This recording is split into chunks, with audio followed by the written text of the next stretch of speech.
Hello बच्चों, कैसे हैं आप सब। मैं गगनदीप वर्मा, आपका फिजिकल एजुकेशन टीचर। आज क्लास 8 को उनका चैप्टर नंबर 2 जिसका नाम है संतुलित आहार, या जिसको हम इंग्लिश में बोल सकते हैं बैलेंस डाइट, ये पढ़ाने जा रहा हूँ। बैलेंस डाइट को समझने से पहले हमारे लिए ये समझना बहुत जरूरी है कि डाइट कहते किसको हैं, आहार क्या होता है, क्यों जरूरी होता है। हम बात करें, एक जो इंजन होता है, जिस प्रकार एक इंजन को चलने के लिए कोयला, पानी, बिजली, डीजल, आग, इन सब चीज़ों की आवश्यकता होती है, तब वो इंजन चल पाता है। इसी प्रकार हमारे शरीर को भी चलने के लिए पर्याप्त खाद्य सामग्री की आवश्यकता होती है, जिसको हम आहार बोलते हैं। आहार के अभाव से हमारी मृत्यु हो जाती है। आहार के अभाव से हमारे शरीर शक्तिहीन हो जाता है, कमजोरी आने लगती है। तो आहार हमारे जीवन को एक आनंदमयी बनाने के लिए बहुत महत्वपूर्ण है, क्योंकि अगर हम सही समय पे आहार नहीं लेंगे तो हम जीवन का आनंद ही नहीं उठा पाएंगे, हम बीमार रहेंगे। तो आहार से हमारे शरीर को ऊर्जा और शक्ति मिलती है, हमारे शरीर का स्टैमिना बनता है, हमारे शरीर को पावर मिलती है, एनर्जी मिलती है। ये सब हमारी डाइट से मिलता है। अब हम बात करें बैलेंस डाइट की। बैलेंस डाइट क्या होती है? तो अब बैलेंस डाइट को बताने से पहले मैं आपको एक छोटा सा एग्जाम्पल दूंगा। जैसे हम बाइक चलाते हैं, स्कूटी चलाते हैं, तो किस चीज़ से चलती है? पेट्रोल से। जब उसमें पेट्रोल खत्म हो जाता है या कम हो जाता है, लगता है खत्म होने वाला है, तो हम क्या करते हैं? हम पेट्रोल पंप पे जाते हैं और वहाँ पे क्या डलवाते हैं? पेट्रोल। फिर क्या होता है? हमारी स्कूटी चलने लगती है। किस चीज़ से चलती है? इंजन से। अब अगर हम पेट्रोल की जगह उसमें मिट्टी का तेल डलवा दें या पानी डलवा दें, तो क्या होगा? उसका इंजन डैमेज हो जाएगा, वो हमारी बाइक खराब हो जाएगी। ऐसे ही हमारा शरीर, हमारे शरीर में इंजन रूपी है लीवर। लीवर क्या होता है? जो हम खाना खाते हैं उस खाने को डाइजेस्ट करता है, जो जरूरी अवयव होते हैं, जो जरूरी तत्व होते हैं, उनको निकाल के हमारी पूरी बॉडी को वो सप्लाई करता है, जिससे हमारे अंदर ताकत आती है।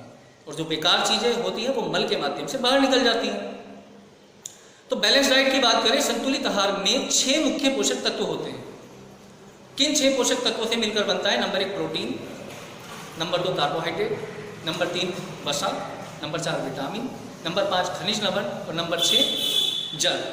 ये 6 पोषक तत्व, इन 6 पोषक तत्वों का समुचित मात्रा में हमारे भोजन में होना अत्यंत आवश्यक है। या यूं कहें, इन 6 पोषक तत्वों की समुचित अनुपात या मात्रा ही संतुलित आहार कहलाती है। तो सबसे पहले हम बात करते हैं प्रोटीन की। प्रोटीन क्या होता है? प्रोटीन से हमारे शरीर को बहुत अच्छी एनर्जी मिलती है, या यूं कहें प्रोटीन हमारी मसल्स को बनाता है, और मसल्स हमारी बढ़ेगी तो हमारे अंदर एनर्जी ऑटोमेटिकली बढ़ती है। प्रोटीन 2 रूपों में प्राप्त होता है, जंतु प्रोटीन और वनस्पति प्रोटीन। जंतु प्रोटीन जंतुओं से प्राप्त होता है, वनस्पति प्रोटीन वनस्पतियों से प्राप्त होता है।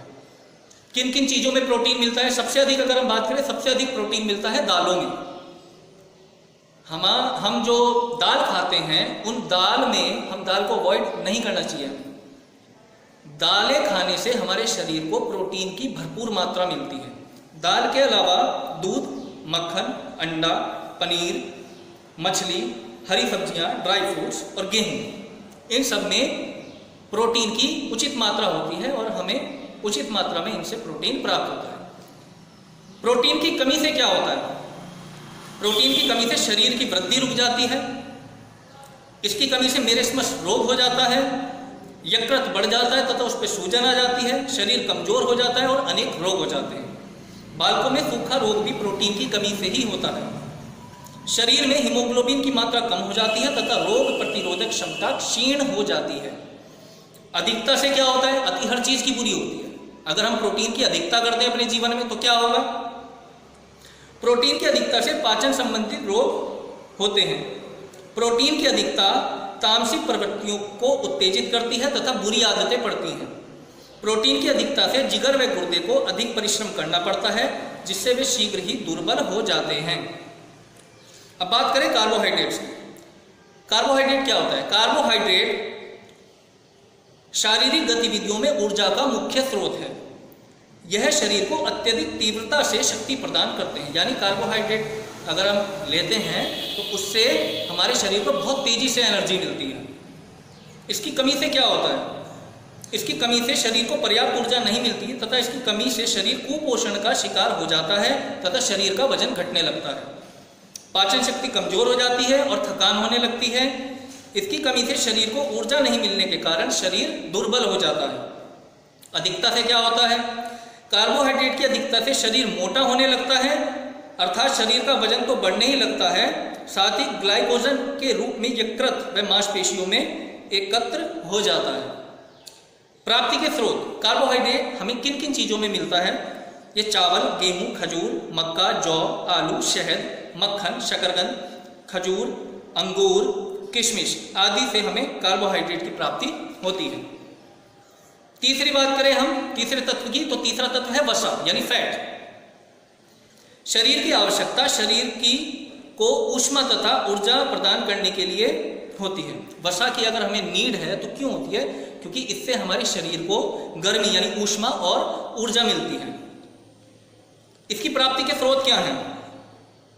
ये मुख्य रूप से तेल, मक्खन, घी, सोयाबीन, मूंगफली, नारियल, सूखे मेवे यानी ड्राई फ्रूट्स, दही, पनीर, मछली, अंडों आदि में पाया जाता है। इसकी कमी से क्या होता है? पाचन शक्ति क्षीण हो जाती है, रोग प्रतिरोधक क्षमता कम हो जाती है, एक्जिमा रोग इसी की कमी से होता है और त्वचा खुरदुरी हो जाती है। सिर के बाल रूखे और कठोर हो जाने के कारण झड़ने लगते हैं। ऊर्जा की कमी हो जाने से शरीर को थकान जल्दी होने लगती है, जल्दी जल्दी शरीर थकने लगता है। अधिकता से क्या होता है? वसा की अधिकता से हमारा शरीर मोटा हो जाता है, शरीर अधिक फैटी हो जाता है हमारा। डायबिटीज नामक रोग वसा की अधिकता से ही होता है। वसा की अधिकता से रक्त दबाव बढ़ जाता है जिससे रक्त वाहिनी सिकुड़ जाती है।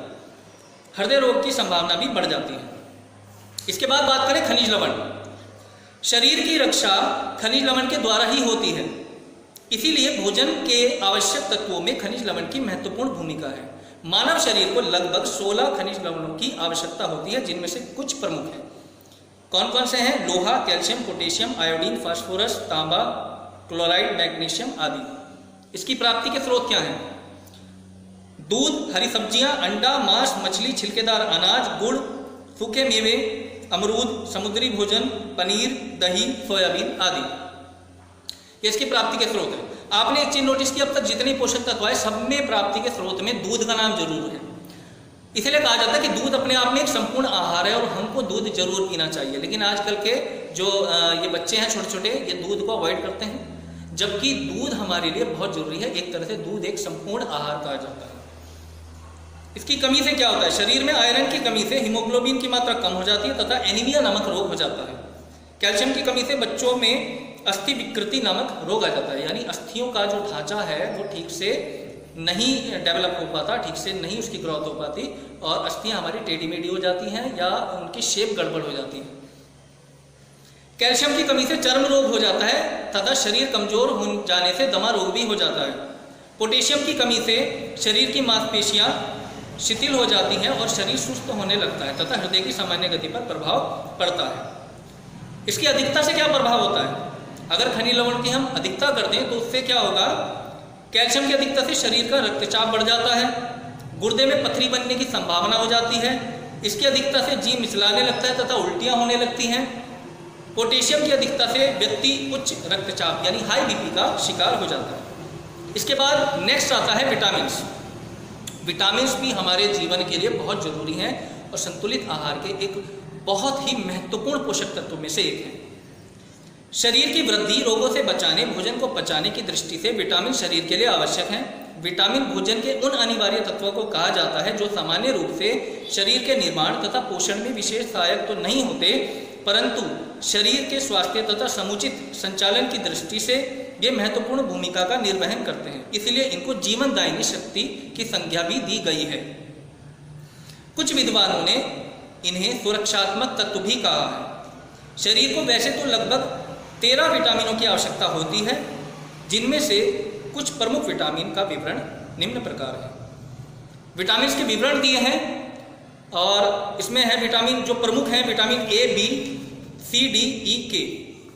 इनके बारे में आपको मैं इस वीडियो के साथ जो मैं बुक की PDF भेजूंगा, ये आपको पढ़ना है। विटामिन के बारे में मैंने आपको शॉर्ट में पढ़ा दिया, क्योंकि वीडियो अगर ज़्यादा लंबी हो जाती है तो बच्चों को प्रॉब्लम आती है। तो विटामिन आप पढ़ लेंगे, मैंने उनके बारे में शॉर्ट में आपको समझा दिया। इसके बाद आता है जल। जल भी एक बहुत महत्वपूर्ण तत्व है हमारे लिए। जल ही जीवन है। जल आहार का मुख्य तत्व होता है हमारे शरीर के भार का लगभग 70 से 75% भाग जल का होता है। अतः शरीर में पानी की कमी ना हो, इसलिए व्यक्ति को 2 से 3 लीटर पानी प्रतिदिन पीना चाहिए। गर्मियों में इसकी मात्रा में वृद्धि की जा सकती है। जल के प्रमुख कार्य क्या है? नंबर 1, यह पाचन क्रिया के लिए आवश्यक है। नंबर 2, ये शरीर के तापक्रम को मेंटेन रखता है। नंबर 3, कोशिकाओं के निर्माण में सहायक है। नंबर 4, त्वचा को कोमल व चिकनी बनाए रखता है। शरीर के दूषित पदार्थों को बाहर निकालने में सहायक होता है। जल की कमी से व्यक्ति की मृत्यु तक हो जाती है। अतः शारीरिक क्रियाओं के समुचित संचालन के लिए जल एक अति महत्वपूर्ण तत्व है। तो ये था आपका चैप्टर बैलेंस डाइट। ये चैप्टर मैंने आपको पूरा बढ़ा दिया। अगर मैं इसका सार आपको समझाऊं, सबसे पहले जल की बात करें, बाकी तो मैं आपको समझा चुका। जल क्यों महत्वपूर्ण है?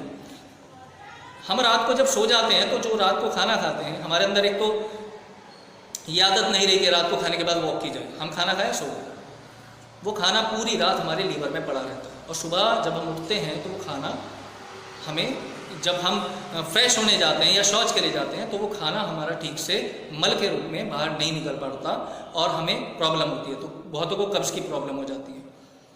हम नियम बना लें, सुबह उठते ही सबसे पहले हमको कम से कम 2 से 3 गिलास पानी जरूर पीना है। अगर हम ऐसा अपने रेगुलर, हम अपनी जो दिनचर्या में अगर इसे हम शामिल कर लें तो आप विश्वास मानना 1 हफ्ते में ही आपको फर्क दिखने लगेगा और आप कई प्रकार की बीमारियों से बच सकते हैं। इसलिए जल इतना महत्वपूर्ण है। और दिन में जब भी आपको प्यास लगे जल का सेवन जरूर करें, अवॉइड ना करें। और एक बात का विशेष ध्यान रखें कि अगर आपको खाना खाना है तो खाना खाने से जस्ट पहले पानी नहीं पीना चाहिए, क्योंकि हमारे शरीर के अंदर जो जठराग्नि उत्पन्न होती है, भूख का कैसे पता चलता है? हमारे शरीर के अंदर एक अग्नि उत्पन्न होती है जिसको कहते हैं जठराग्नि।